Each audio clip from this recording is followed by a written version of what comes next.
Hello friends, welcome to రుచి వంటిల్లు. ఈరోజు మనం స్వీట్ శక్కరపార చాలా టేస్టీగా, చాలా సింపుల్గా ఎలా తయారు చేసుకోవాలో చూద్దాము.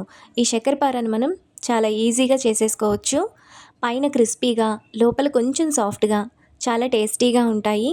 పిల్లలకు స్నాక్స్కి పెట్టడానికి, ఈవినింగ్ టీ టైం స్నాక్స్కి కూడా చాలా టేస్టీగా ఉంటాయి. సో లేట్ చేయకుండా వీడియోలోకి వెళ్ళిపోదాం.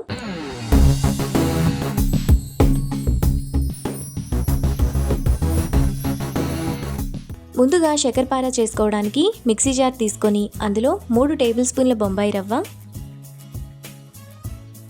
1 కప్పు పంచదార వేసుకొని మెత్తటి పొడిలా మిక్సీ వేసుకోవాలి.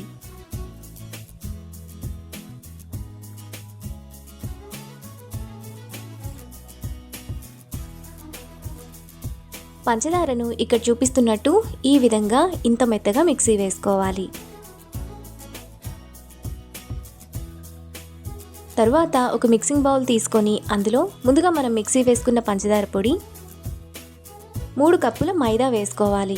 శక్కరపార మైదాతో చేసుకుంటేనే టేస్ట్ బాగుంటాయి. మీరు కావాలనుకుంటే గోధుమ పిండిని కూడా వేసుకోవచ్చు. గోధుమ పిండి వేసుకునేటప్పుడు బటర్ని మరో 2 టేబుల్ స్పూన్లు ఎక్కువగా వేసుకోవాలి. ఇప్పుడు చిటికెడు ఉప్పు, 3 టేబుల్ స్పూన్లు బటర్ను వేడి చేసి వేసుకోవాలి. మీరు బటర్ ప్లేస్లో నెయ్యి కానీ డాల్డా కానీ వేసుకోవచ్చు. ఇప్పుడు పిండంతా బటర్లో కలిసేలా బాగా కలుపుకోవాలి.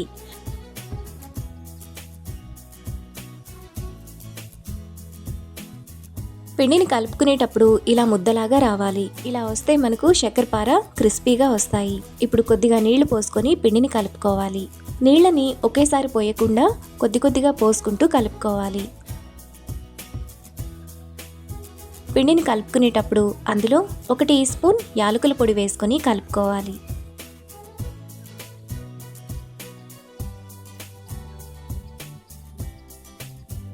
పిండిని ఇక్కడ చూపిస్తున్నట్టు ఈ విధంగా ఇంత సాఫ్ట్గా కలుపుకోవాలి. పిండిని ఇలా కలుపుకున్న తర్వాత ఒక 10 నిమిషాల పాటు పక్కన పెట్టుకొని నాననివ్వాలి. 10 నిమిషాల తర్వాత కిచెన్ ఫ్లోర్ మీద కొద్దిగా పొడి పిండిని చల్లుకోవాలి. ఇప్పుడు కొద్దిగా పిండిని తీసుకొని మందంగా ఉండే చపాతీలా చేసుకోవాలి.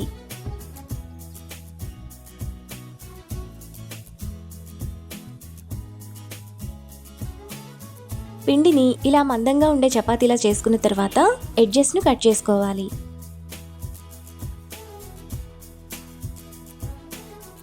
ఇప్పుడు ఇక్కడ చూపిస్తున్నట్టు ఈ విధంగా కట్ చేసుకోవాలి. ఇక్కడ నేను డైమండ్ షేప్లో కట్ చేస్తున్నాను. మీరు కావాలనుకుంటే వీటిని స్క్వేర్ షేప్లో కూడా కట్ చేసుకోవచ్చు.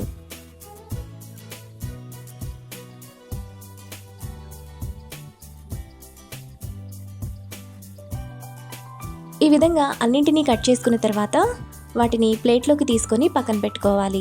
చాలా ఈజీగా వచ్చేస్తాయి మనకు తీసేటప్పుడు. ఇప్పుడు వేడి నూనెలో శక్కరపార వేసుకొని ఫ్రై చేసుకోవాలి. ఇప్పుడు ఆయిల్కి సరిపడినన్ని శక్కరపార వేసుకొని ఫ్రై చేసుకోవాలి. మరీ టైట్గా వేసుకోకూడదు, ఆయిల్కి సరిపడినన్ని మాత్రమే వేసుకోవాలి. ఇప్పుడు వీటిని మీడియం ఫ్లేమ్లో లైట్ బ్రౌన్ కలర్ వచ్చేంత వరకు ఫ్రై చేసుకోవాలి. మనకు శక్కరపార ఈ కలర్లో ఉంటే సరిపోతుంది.